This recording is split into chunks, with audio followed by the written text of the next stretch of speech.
Part 4. Preparing for your exams. 24. Writing essays. Hey Alex. Thanks very much for the copy of your first ever legal essay. I'll try to get round to commenting on it in a bit. But in the meantime, here are 10 rules for writing essays that you should always observe. 1. Don't be lazy. This is the most fundamental rule. Writing good essays involves a lot of effort. A really good essay will look as though it was effortless to write. But that is an illusion, produced by the fact that a really good essay will be effortless to read. Being able to write a good essay is a skill, just like being able to play the piano is a skill. And just as you can't learn to play the piano overnight, neither can you write good essays just like that. Learning to write good essays takes time, and self-discipline, and constant practice, and all that is hard. And that is the single most important reason why a lot of students never learn to write good essays. They are not willing to take the time and put in the work required to acquire that skill. But it is vital for your long-term future that you not follow their example. How you do in your exams will depend crucially on how good you are at writing essays. And how you do in your exams will affect everything about your future: what sort of job you can get, how happy you will be in your work, how much money you will earn, who your friends will be in the future, whether you will get married, and if so, to whom. It's incredible to think that all of that depends on whether you are, or are not, willing to observe the rules set out below. But it does. 2.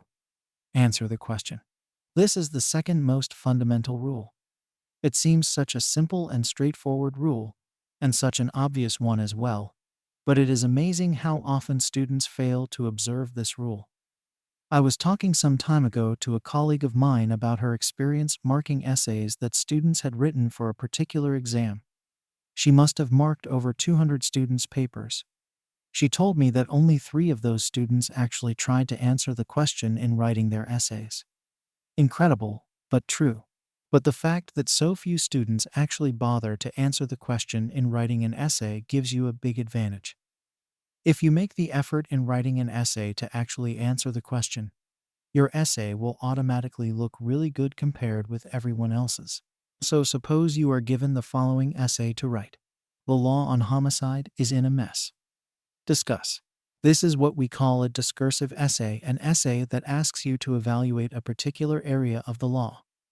This is the most common sort of essay you might be asked to write. The other kind of essay that you might be asked to write is a descriptive essay, an essay setting out the key elements of a particular area of the law. An example of a descriptive essay would be, when will one person be held liable in tort for failing to rescue another? So this essay is asking you to say whether or not the law on homicide, which deals with when someone will be criminally punished for causing another's death, is in a mess or not, and to present some arguments in favor of your view. And that's precisely what you should do: make up your mind whether or not you are going to say that the law on homicide is in a mess, and then come up with some arguments in favor of your point of view. But many students don't do that. They don't answer the question. Instead, they turn their essay into a descriptive essay and spend 90% of their time setting out what the law on homicide says. They usually excuse themselves for doing so by first saying, before we can address this issue, it is first necessary to set out the law on homicide. Whenever you find yourself writing, it is first necessary, ask yourself, am I drifting off the point here? The answer will almost always be yes. They then realize that actually they were supposed to be writing a discursive essay on whether the law on homicide is in a mess, and try to rescue the essay by saying in the very last paragraph, so as we can see, the law on homicide is not in a mess, when that is the very last thing we can see from what has been said so far. Of course, in writing an essay on whether the law on homicide is in a mess, you are going to have to talk about what the law on homicide currently says, but in the context of a discussion of whether the law on homicide is in a mess. So a good response to the following question might start. The law on homicide is in a mess. It is unclear, inconsistent, and serves no rational purpose. And then all you need to do for the rest of the essay is come up with examples of the law on homicides being unclear, inconsistent, and serving no rational purpose. You don't need to set out the whole of the law on homicide to do this. You just have to switch a flashlight on elements of the law that help demonstrate your overall point. This second most fundamental rule, that in writing an essay, you should answer the question, has a sub-rule. In writing an essay, you should only answer the question. Don't drift off the point for a second. If you are set an essay on a particular topic and given some reading to do on that topic, there is a great temptation to try to refer to all the things that you have been told to read on that topic in your essay. Resist that temptation. Only bring into your essay cases and articles that are relevant to the point you are making in your essay. If you approach an essay thinking, I should mention the case of X v Y, and I must get in somewhere a reference to Professor Z's interesting argument that, then you are flirting with disaster. It's very likely that your essay will just turn into an unfocused, messy hodgepodge of observations and arguments. When you are writing an essay on a particular topic, work out what you are going to say in response to the question that has been set, and then focus like a laser on making out what you want to say. It doesn't matter if a lot of interesting stuff that you've read about is left unsaid. The agony of not being able to show off to the reader just how much you know about your subject is the price you have to pay for writing a really good essay. 3. Write clearly. Again, this is such an obvious rule, but it is very rare for students to make the effort to observe it. An infallible way of telling whether you are writing clearly enough is to employ what I call the friend test. Imagine that a friend has asked you the question that you are responding to in writing your essay. Would your friend understand what you are saying? If the answer is no, you have failed the friend test and you are not writing clearly enough. The two most common causes of unclear writing are being in a hurry and overcomplication. Students often fail to write clearly because they are in too much of a hurry to take the time to make some sense of what they want to say. This is particularly the case, I find, when students write about cases. For example, consider the following. An example of the courts forcing people to act in good faith is the Interphoto case, where the defendants did not have to pay the extra charge because they had not been warned about it. Would anyone reading this have much of a clue as to what happened in the Interphoto case? What makes this sort of bad writing completely unforgivable is that it is just so unnecessary. There is absolutely no reason why the student who wrote this had to rush over the facts of the Interphoto case. They could easily have written, there are many cases which can be interpreted as examples of situations where the courts have required people to act in good faith when contracting with other people. For example, in the case of Interphoto Picture Library v. Stiletto Visual Program, the defendants hired some slides from the claimants. The small print in the claimant's standard terms said that if the defendants did not return the slides on time, they would have to pay the claimants £5 per slide for every extra day they kept them. This term was not brought to the defendants' attention. The defendants returned the slides 13 days late and were sent a bill for £3,000 as a result. The Court of Appeal held the defendants did not have to pay the bill. One way of looking at this case is that the Court of Appeal took the view that the claimants had acted in bad faith in failing to draw such an onerous term to the defendant's attention and should not be allowed to profit from this. Isn't that much clearer? But don't think it's clearer just because I wrote it. You don't need to be particularly clever to write as clearly as this. The only reason our student didn't write this is that Hash wasn't willing to take the time to do so. As I've just said, the second reason why students often fail to write clearly is that their essays are overcomplicated. They try to make points that are far too subtle and difficult to make out convincingly. The best essays are quite simple in what they have to say. You should be able to reduce what you want to say in your essay down to a 5 or 6 sentence soundbite. If you can't, then your essay is too complicated to be worth writing, and you should rethink your essay. Some academics might be horrified at this advice, but they aren't trying to do what you have to do. They have the luxury of writing an article on a particular topic or an entire book. In an exam, you will probably have about 45 minutes or an hour to write a convincing essay on a particular issue. You can't afford to act like an academic in that sort of situation. The following advice given by an Oxford Fellow, Bruce McFarlane, to a student in 1956 who was just about to sit his history exams has always struck me as completely correct. It's no use treating an examination as if it were the last judgment. Your scrupulous weighing of the pros and cons, your unwillingness to decide, would be admirable if you were writing serious history. But you're not supposed to be doing that. You're supposed to be showing how clever you are or aren't, and it's absolutely suicidal to be modest, unsure, diffident, or muddled. You've got to have a fairly simple, fairly plausible, intelligible attitude, and you've got to plug it confidently. So if you have to write a discursive essay on a particular topic, try to think of a simple and straightforward line, but still interesting that you can take in response to that essay question, and avoid like the plague any temptation to depart from that line or overcomplicate it. Similarly, if you have to write a descriptive essay on a particular area of the law, try to think of a very straightforward and simple way of setting out the law, for example, presenting the law as the product of a clash of two competing principles or philosophies, or presenting the law as giving effect to one or two very simple ideas. And when you write your essay, do everything you possibly can to make it easy to follow. Ensure the first paragraph explains what you are going to say in the rest of the essay. Don't make your essay into the equivalent of a conjuring trick, where what you are saying is only revealed ta-da at the end of the essay.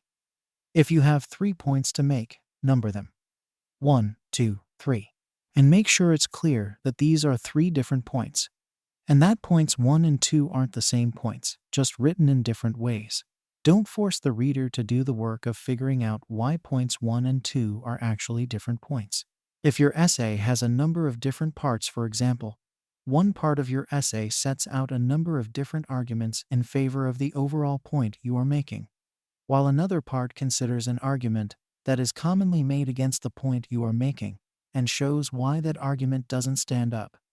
Then use headings to distinguish the different sections of your essay. 4. Use concrete examples. A great aid to writing clearly and also writing succinctly is to use concrete examples. For example, suppose you have been set the following essay. There is no reason why constitutional conventions should not have the force of law. In fact, some constitutional conventions already do. Discuss. Just in case you haven't covered constitutional conventions yet, examples of constitutional conventions are 1. That the monarch will only dissolve Parliament early on the advice of the Prime Minister. 2. That the monarch will not refuse assent to a bill that has been passed by both Houses of Parliament. 3. That the Prime Minister will resign or seek a dissolution of Parliament if his party loses a vote of confidence in the House of Commons. 4. That a member of the Cabinet will not question the correctness of a decision reached by the Cabinet as a whole without first resigning his position as a member of the Cabinet. 5. That the Prime Minister will not disclose to other people the advice Hesh has received from the monarch at one of Hisher weekly meetings with the monarch. 6. That if the current Speaker of the House of Commons is a Conservative MP, the next Speaker will not be a Conservative MP. Suppose, in writing the descriptive part of the essay, whether some constitutional conventions have the force of law, which I would advise you to do first, there's no reason why, in considering the issues raised by an essay title, you should consider them in the order in which they have been raised by the essay title, if it would make more sense to do them in a different order you want to argue. 1. Constitutional conventions do not have the force of law because the courts will not award any remedy or impose any kind of sanction in response to the mere fact that a constitutional convention has been departed from. And 2. If the courts do award a remedy or impose a sanction when a constitutional convention is departed from that, is because the person who has departed from that convention has in doing so breached some independent rule, such as that statutory powers should not be exercised in a way which is wholly unreasonable, or that people should not disclose information imparted to them in confidence that does have the force of law. This is pretty abstract stuff that can be made a lot easier to understand by bringing it down to earth through a concrete example. For example, you could consider what could happen if the Prime Minister leaked to a newspaper information about what the Queen had told him at their last weekly meeting, and make the point that if the Prime Minister were successfully sued for damages by the Queen, that would not be because he had breached a constitutional convention in leaking the details of their conversation to the newspapers, but because in leaking that information he breached an independent legal rule that says that if A tells B something in confidence, then A is not allowed to disclose that information to a third party unless it is in the public interest to do so. Again, suppose in writing the discursive part of the essay, whether constitutional conventions should have the force of law, you want to argue that constitutional conventions should not have the force of law because 1. If the courts were to award a remedy or impose a sanction in response to the breach of a constitutional convention, there are only 4 different kinds of remedial sanctions that they could impose. I. Criminal punishment. Roman 2. An award of damages. Roman 3. An injunction. Roman 4. A declaration that failing to observe the convention was unlawful. 2. It would be unthinkable for various constitutional reasons for the courts to respond to the breach of a constitutional convention in ways I. Roman 2 or Roman 3. 3. If the courts merely responded to the breach of a constitutional convention by issuing a declaration that failing to observe the convention was unlawful, the courts would be brought into disrepute. It would look like the courts were powerless to back up their words. This action is unlawful, with concrete action, and we forbid you to do it on pain of being sent to prison if you disregard our order, or did not seriously mean what they said. We're saying that this action is unlawful, but not so unlawful that we want to do anything about it. This is quite a complex point to get across, but focusing on some concrete examples could really help to make what you are saying a lot clearer. For example, you could make out point 2 above by considering a hypothetical situation where the Prime Minister has refused to resign on losing a vote of confidence in the House of Commons, and show that even if constitutional conventions did have the force of law, the most the courts could possibly do in that situation would be to issue a declaration that the Prime Minister was acting unlawfully in refusing to resign. The essay on constitutional conventions demonstrates another reason why concrete examples can be so useful. You can sometimes make a particular concept or idea immediately intelligible by drawing an analogy with a real-world situation. For example, students sometimes find it difficult to understand what a convention is and what it might mean for a convention to have the force of law. But this difficulty can normally be immediately solved by pointing out that in football, there is a custom that if your team has kicked the ball out to allow an injured player to be treated, once play has resumed with the opposing team taking a throw-in or a goal kick, the opposing team will give the ball back to your team. This custom is like a constitutional convention. It is a practice that is normally observed, and on the few rare occasions that it is not observed, the failure to observe it is severely disapproved of by everyone else. And the question of whether a constitutional convention should have the force of law is analogous to the question of whether the referee in a football game should have the power to punish a side that fails to give back the ball to the other team after the other team has kicked the ball out of play in order to allow an injured player to be treated. So using homely concrete examples like this can be a very good way of making the points you want to make a lot clearer to the reader. 5. Write something interesting. To get a really good mark for an essay, particularly an essay written in an exam, you will have to write something interesting. Boring may get you a 2-1, but it won't get you a first. So if you are writing a descriptive essay, make the effort to come up with an interesting way of setting out the area of law you've been asked to write about. Think about 1. Centering your description of the law around a concrete example that you can constantly refer back to. 2. Using a table or tables to set out the key elements of the law. And 3. Organizing your description of the law around some core principles that you will argue the law gives effect to. But whatever you do, don't just repeat what is in the textbook. That is boring. You have got to come up with something that is better than what is in the textbook, which is actually not as hard as it sounds. And if you are writing a discursive essay, make the effort to come up with an interesting line in response to the question. In doing so, it's worth thinking about adopting a contrarian position, where you adopt a line of argument which goes against the current, fashionable trend of thinking. An essay that takes that kind of line will automatically be much more interesting than an essay which just repeats the well-worn arguments that everyone else has been making for years, and as a result, have a much better chance of getting a first than the second kind of essay. If you don't believe me, I strongly recommend you either read Alan Bennett's Play the History Boys or watch the DVD. But don't be contrarian just for the sake of it. Only adopt a line of argument that goes against the current orthodoxy if you actually believe in that line of argument. If your essay lacks conviction, that will be pretty clear and your essay will suffer for it. Also be aware that the person reading your essay may well be a true believer in the current orthodoxy and will take some convincing that your argument is correct.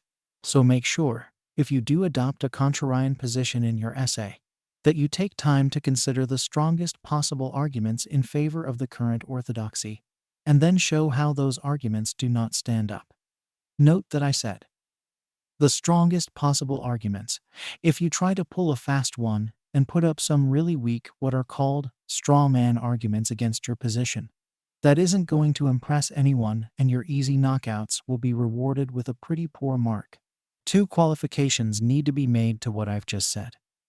First, don't adopt a contrarian position in writing an essay if doing so will require you to do the impossible. For example, let's go back to the essay on whether the law on homicide is in a mess. Okay, now everyone thinks that the law on homicide is in a mess, so it would make for an interesting essay to argue that the law on homicide is in fact in perfect working order. However, it's impossible to argue that effectively, because to do that you would have to go through the entire law on homicide and argue that every single element of the law makes perfect sense. It's just not possible to do that in an essay. You could maybe do that in a book, but in an essay there simply isn't the space to make your essay convincing. So if you are going to do an essay on whether the law on homicide is in a mess, you won't have a choice about what line you will take in response to that question. You will have to argue that the law is in a mess, and make your essay interesting through the points you come up with to show that the law is in a mess. Secondly, don't adopt a contrarian position in an exam essay if the question expressly excludes you from adopting such a position. For instance, a few years back, I was pretty confident that my tort students would get an essay asking them to talk about what's called the rule in Rylands v. Fletcher, which basically says that if you bring a dangerous thing onto your land and it escapes and does damage to your neighbor's land, you'll be liable for that damage, even if you weren't at fault for the escape. There had been a very big and recent case on that rule, and examiners often set questions around recent developments in the law. We'll talk about that some other time. Not many people think very much of the rule in Rylands v. Fletcher, so I gave the students some arguments in favor of the rule, so that they could write an interesting essay on it if it came up, instead of a boring Rylands v. Fletcher is rubbish essay. So come the day of the exam, there was indeed an essay on Rylands v. Fletcher on the paper, but it was a quote from an Australian judge saying that the rule in Rylands v. Fletcher should be abolished. And then after that, the question said something like, in light of this, critically assess the decision of the House of Lords in Transco plc v. Stockport MBC, which decision had upheld the existence of the rule in Rylands v. Fletcher in English law. So anyone wanting to say that the rule in Rylands v. Fletcher was a good thing was left nowhere to go. The examiner was basically saying, I want you to trash the rule in Rylands v. Fletcher and the decision of the House of Lords in Transco for 45 minutes. So it just wasn't possible to write a contrarian essay in response to that particular question. If your essay is going to be non-contrarian in nature and argue in favor of a position that pretty much everyone agrees with, you can still make it interesting enough to stand out from the crowd by making as strong a case in your essay as you can against the position you are arguing for, and then demolishing that case. So, for example, suppose that you are writing an essay which is aiming ultimately to argue that prison doesn't work, whatever that means. The most interesting way of doing this essay is to set out as carefully as you can the strongest arguments that can possibly be made for the position that prison works, and then do a really great demolition job on those arguments. Again, remember that this kind of essay will only be as strong as the arguments that you set out to demolish. So don't succumb to the temptation to confine yourself to considering the weakest arguments against your position. One final point about writing interesting essays. If you are writing a discursive essay to be marked by a supervisor or a tutor, or simply for practice, it's essential that you go beyond the reading list and have a look to see whether there are any other articles or short books that you haven't been referred to, but are relevant to the essay. The more ideas and arguments you expose yourself to, the more likely it is that you will be able to come up with an interesting line in response to the essay question that you have been set. If you just stick with what you've been told to read, then it's not very likely that you will have anything interesting to say in response to the essay question. You'll just be repeating what you've read in articles that are really well known and familiar. So the very first thing you should do when you've been asked to write a discursive essay on a particular topic is do a Google search of terms relevant to the essay and see what's out there on the internet that might be relevant to your essay. Of course, you'll turn up a lot of irrelevant stuff, but just an hour's searching should turn up some very useful material. And following all the other advice I gave you in my letter on reading articles, on how to find other articles relevant to your studies, should help you turn up further material that is relevant to the essay you are planning to write. 6. The first paragraph is vital. Your first paragraph has a bigger influence on what final mark you get for an exam essay than any other part of the essay. To see why this is, you've got to understand a bit about how essays are marked. The final mark you get for an exam essay will be a percentage mark, usually 70% or more is a first-class mark. Between 60% and 70% is a 2-1. Between 50% and 60% is a 2-2. And beyond that, it will depend on the particular university you are at what the boundary is between a third and a fail. Of course, I hope you'll never have to worry about where that boundary is. Now, while the mark you get is a percentage mark, the examiner won't mark your essay by giving you points as Hesh reads your essay, and then give you a percentage mark by seeing how many points you got compared with a notional maximum number of points that you might have got for your essay. No, this is how it works. The examiner will form a view on reading your essay, whether it is a first-class essay, a 2-1 essay, a 2-2 essay, or worse than that. Having formed this view, the examiner will then ask him herself, was it a high or a low first 2.2 whatever? And if Hesh thinks it was a first-class essay, it answered the question, was interesting, had good arguments, but not a high first, but it didn't blow my mind, you'll get 71% or 72%. If, on the other hand, Hesh thinks it was not only a first-class essay, but a really high first, it was the best essay I've ever read on this subject, you could get 80%, 85% for an essay like that. Only God gets more than 85% for an essay, don't ask why. That's just the way it is. Similarly, if Hesh thinks it was a 2-1 essay, it was okay, not very interesting. But a low 2-1, the arguments seem to be a bit flimsy, failed to mention a couple of relevant cases, then you'll get 62% or 63% for that. If, on the other hand, Hesh thinks it was a high 2-1, the arguments were pretty solid, and the essay mentioned the relevant cases, then you could get 68% or 69% for that. Now note that there is an absolute gulf between getting 70% and 69% for an essay. Someone who gets 69% for an essay might think, Args, I only just missed a first. Wrong. You didn't just miss a first. You were never in with a chance of getting a first. And that's because the overall impression that the examiner got from your essay was that it was not first-class quality. It was a 2-1 at best. It was a really good 2-1 essay, but it was never going to be a first. So whether you get a first or not depends on what overall impression the examiner forms of your essay.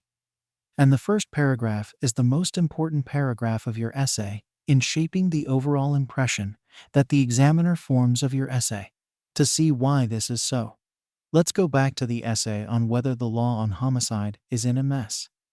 Let's just look at two alternative first lines. A. The law on homicide is in a mess. It is unclear, inconsistent, and serves no rational purpose. B. To address this issue, it is first necessary to set out the law on homicide. I can tell you for a fact that an examiner reading line A will immediately think, this is going to be a first-class essay. And an examiner reading line B will immediately think, ugh, 2-1 at best. It should be pretty obvious why this is. Line A tells the examiner, this candidate is going to answer the question. They know what they want to say, and they are going to give me some good arguments in support of their answer. Line B tells the examiner, this candidate doesn't really know what to say in response to the essay question, and is trying to avoid having to answer it by fleeing to the safety of a boring description of the law. Now, first impressions are hard to budge.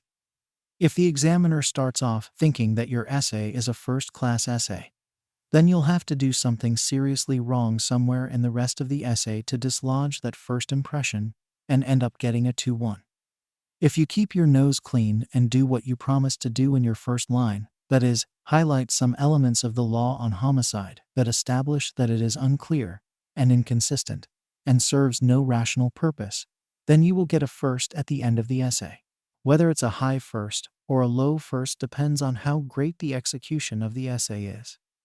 If, on the other hand, the examiner starts off thinking that your essay is a 2-1 essay, then you're going to have to do something seriously impressive in the rest of the essay to dislodge that first impression and get him or her to start thinking that maybe your essay is a first-class essay after all. That's why the first paragraph is absolutely vital. And that's why most of the time you spend writing practice essays should be spent on learning how to write impressive opening paragraphs, that is, an opening paragraph that makes it clear how you are going to respond to the essay title and sets the stage for the rest of the essay by introducing the key ideas that will underlie your response. Some examples. The doctrine of consideration is in need of reform. Discuss. The philosophy underlying the doctrine of consideration is simple enough. Only promises that form part of a commercial deal, what we can call bargain promises, should be enforced. It is essential that the courts enforce bargain promises if our society is to enjoy any kind of sophisticated market economy.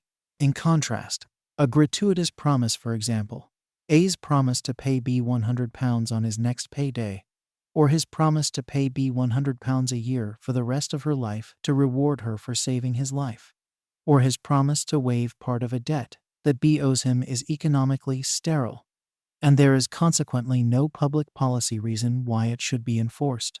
Critics of the current state of the doctrine of consideration reject the idea that only bargain promises are worth enforcing. They fall into three camps.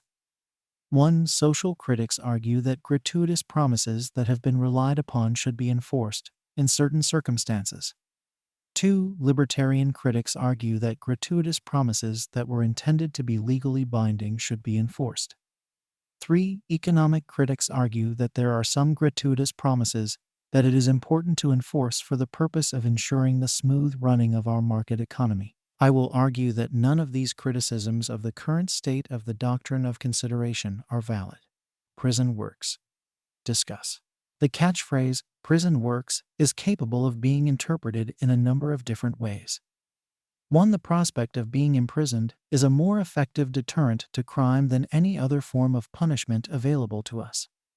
2. Imprisoning people for serious offenses is a more effective way of cutting crime rates than any other form of punishment available to us.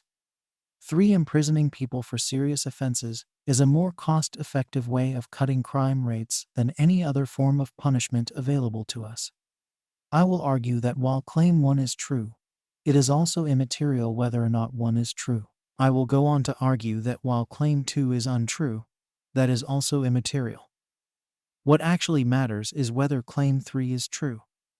I will argue that claim 3 is not likely to be true. So while prison may work at some level, it does not work at the level that matters to us cutting crime rates in the most cost-effective manner possible. When will one person be held liable in tort for failing to rescue another? The normal rule in English law is that if I fail to save you from harm, You will not be able to sue me in tort for compensation for that harm, no matter how easy it might have been for me to rescue you. However, there are a number of well-established exceptions to that rule. If 1. I put you in danger of suffering that harm, or 2. I stopped someone else saving you from that harm, or 3. You were harmed by a child or an animal that was initially in my control, or 4. I assumed a responsibility to you to save you from that harm, or 5. You were on my land at the time you suffered that harm, and you suffered that harm because my land was in a dangerous condition. Then I will be held liable to compensate you for the harm you suffered if I failed to take reasonable steps to protect you from that harm. There have been attempts to expand the categories of exceptions to the no liability for omissions rule to cover the case where 6. It was my job, as an employee of the state, to save you from harm. So far, there is only tortious liability in situation 6, where I intentionally chose not to save you from harm, knowing that I was required to do so under the terms of my employment.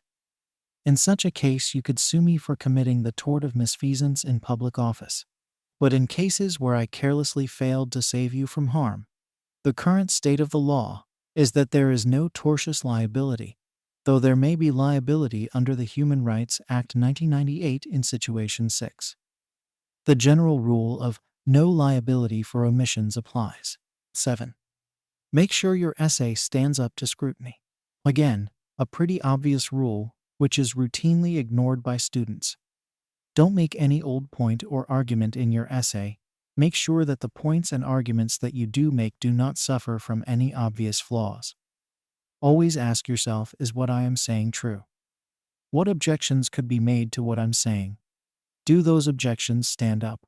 For example, take the interpretation of the case of Interphoto Picture Library v. Stiletto Visual Program that was set out a few pages back.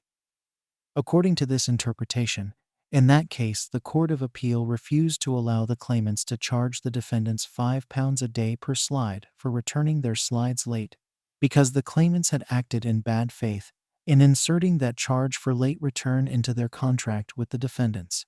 But if you were relying on that interpretation of the case to argue that the courts require contracting parties to act in good faith towards each other, you should be asking yourself, is that interpretation of the Interphoto case correct? What objections could be made to it? Do those objections stand up? So someone who objected to the above interpretation of the Interphoto case might argue, the Court of Appeal in the Interphoto case didn't say to the claimants, well, you sure pulled a fast one on the defendants, sneaking that term into the contract. But we're not going to allow you to get away with that. We're going to find that that term is unenforceable and of no effect. Instead, they said, sadly for you, you never even managed to get the term as to payment for late return of the slides into your contract with the defendants. That term wasn't actually validly incorporated into your contract with the defendants because the defendants didn't think that such a term would be part of their contract with you. While they were happy to deal with you on your standard terms, they never thought that such an onerous term would be part of those terms, and you never told them that it was. So the Interphoto decision had nothing to do with sanctioning bad faith behavior. The Court of Appeal in that case was giving effect to the much more basic idea that you can't be bound by a contract term which you didn't agree to, and which you didn't give the appearance that you were agreeing to. Does this objection stand up? If it does, then you can't use Interphoto as support for the idea that the courts require contracting parties to act in good faith towards each other. You'll have to cast around for some other, stronger authorities in favor of that view. And if you think you've found them, test them out. Ask again, is there a more plausible interpretation of these cases? Doing this is hard work, but it is essential that you do this work if you are going to construct a solid argument that will stand up to scrutiny. In testing the arguments that you are making in favor of a particular position that you are taking, look out in particular for whether they are circular or incomplete or based on a false premise. You may want to look again at my letter on logical arguments at this point. For example, suppose that you are criticizing the law for saying that a teacher does not have a duty to take any steps to stop a child being bullied as she goes home from school. To try to make your discussion of the issue clearer, You wisely follow my earlier advice and introduce a concrete example where B is being consistently bullied on her way home by other people in her class. And A, the class teacher, knows about this, but has done nothing to reprimand or discipline the bullies. Now you want to find a way of criticizing the law for not holding a liable for failing to protect B. Don't just seize on any old argument in favor of saying the law is deficient. Try to find one that isn't flawed in some obvious way. Suppose, for example, that you are thinking of arguing. The law in this area is deficient because the law should say that it has a duty to take steps to stop B being bullied. Unfortunately, that's a circular argument.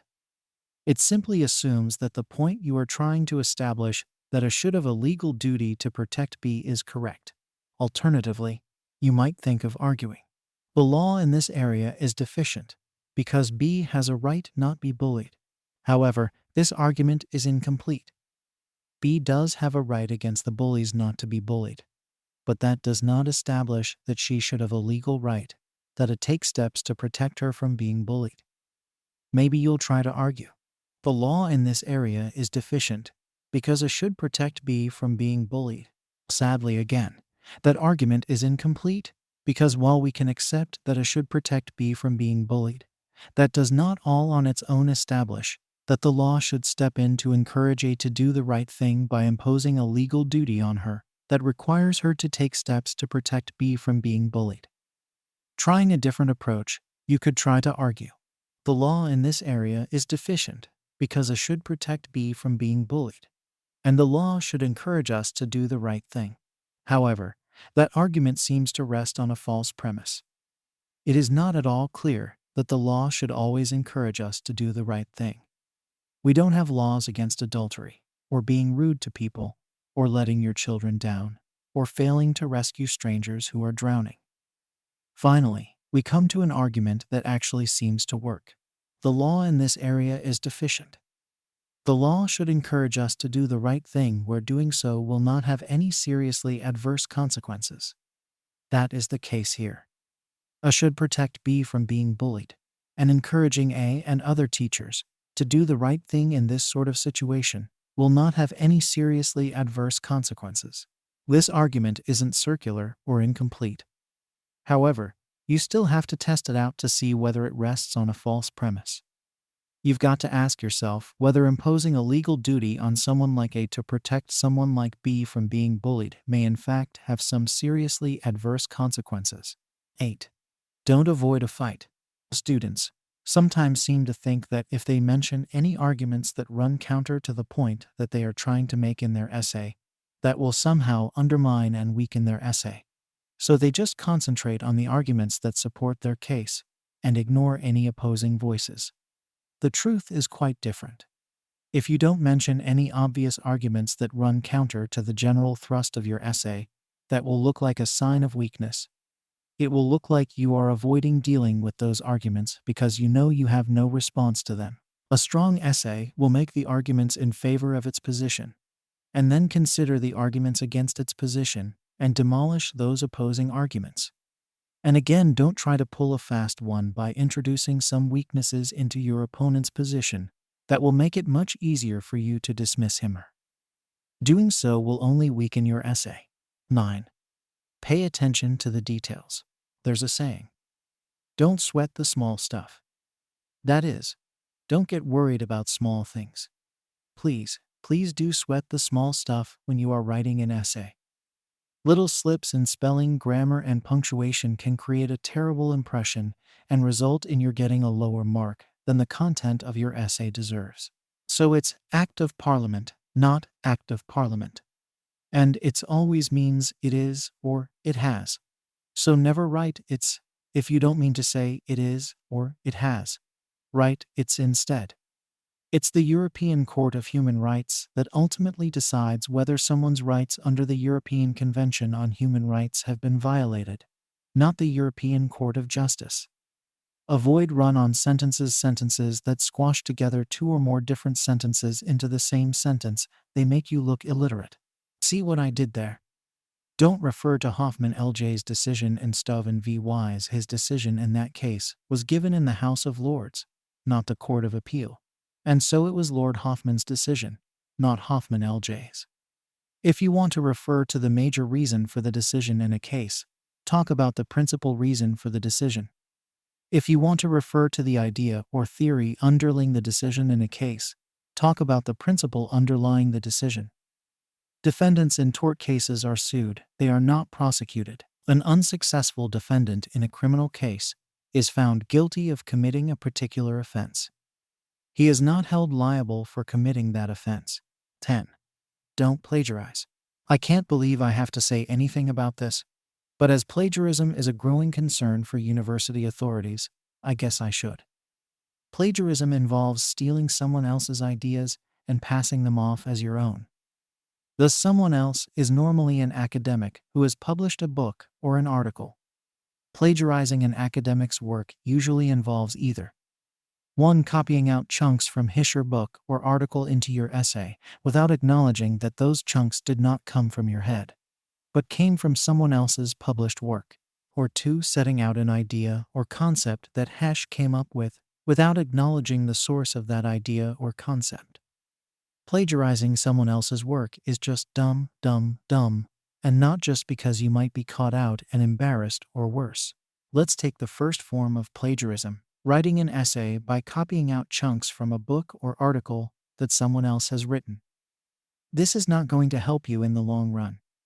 As I said before, writing essays is a skill that requires a lot of time and practice to acquire. Copying out chunks from someone else's work is not going to help you acquire that skill. So any essay that you write that contains substantial sections from someone else's work is just a waste of time. You may have saved yourself some effort by lifting someone else's work, but you are guaranteeing that when you are asked to demonstrate your essay writing skills in the exams, you will have nothing to show. As for the second form of plagiarism, stealing an idea or concept from someone else's work and passing it off as your own again, this is just pointless. No one is expecting you to write something wildly original in an essay. There is absolutely no reason for you to want to pretend that some idea or concept came from you, rather than someone else. You will get just as much credit for acknowledging that you came across that idea or concept in an article or book written by some academic at the very least. It shows that you have done some reading around the subject and been able to appreciate someone else's work. So those are my 10 rules for writing essays. It might be an idea to write out the rules, just the rules, not the explanations of the rules on a bit of a card that you can have with you whenever you write an essay, so as to remind you of what you ought to be doing in writing an essay.